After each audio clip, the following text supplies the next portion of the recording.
যারা একেবারেই ডাল খেতে পছন্দ করো না তাদের জন্য আজকের এই স্পেশাল রেসিপিটি অবশ্যই ট্রাই করে দেখবে। প্রথমত আমি এখানে ডালটাকে নিয়ে ভিজিয়ে রেখেছিলাম আমি আধা ঘন্টার জন্য ধুয়ে।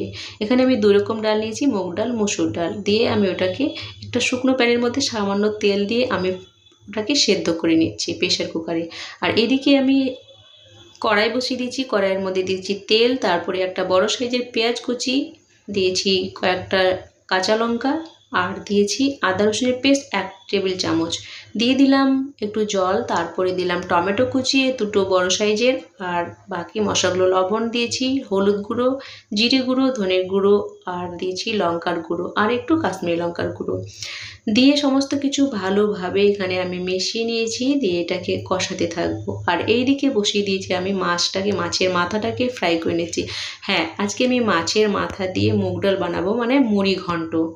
তো দেখো মশলাটা কষানো কমপ্লিট হয়ে গিয়েছে। এবার এদিকে আমি মাছগুলো যে ভেজে রেখেছিলাম সেগুলো দিয়েও এখানে আমি ভালোভাবে কষিয়ে নিচ্ছি। এইভাবে যদি তোমরা মাছটাকে রান্না করো ডাল দিয়ে ভীষণই ভালো লাগবে। আর আমি ডালটা কিন্তু একেবারেই সেদ্ধ করে নিইনি, 80% মতো সেদ্ধ করেছি। দিয়ে সমস্ত কিছু ভালোভাবে আমি মিশিয়ে নিয়েছি। দেখি কালারটা নিশ্চয়ই বুঝতে পারছো কতটা টেস্টি হয়েছে। তোমরা বাড়িতে অবশ্যই এইভাবে ট্রাই করবে, ভীষণই ভালো লাগবে। এবারে অ্যাড করে দিলাম আমি এখানে ধনেপাতা কুচি। ডাল খেতে একঘেয়েমি ভালো না লাগলে অবশ্যই তোমরা বাড়িতে এইভাবে মুগ মসুর ডাল মিলিয়ে রান্না করবে মাছের মাথা দিয়ে, ভীষণই টেস্টি লাগবে।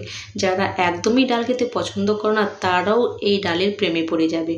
আর দেখলে তো কোনো রকম ঝামেলা ছাড়াই কত সহজে তৈরি হয়ে গেল একদম লোভনীয় স্বাদের মুগ ডাল বা মসুর ডাল দিয়ে মাছের মাথা দিয়ে মুড়ি ঘন্ট।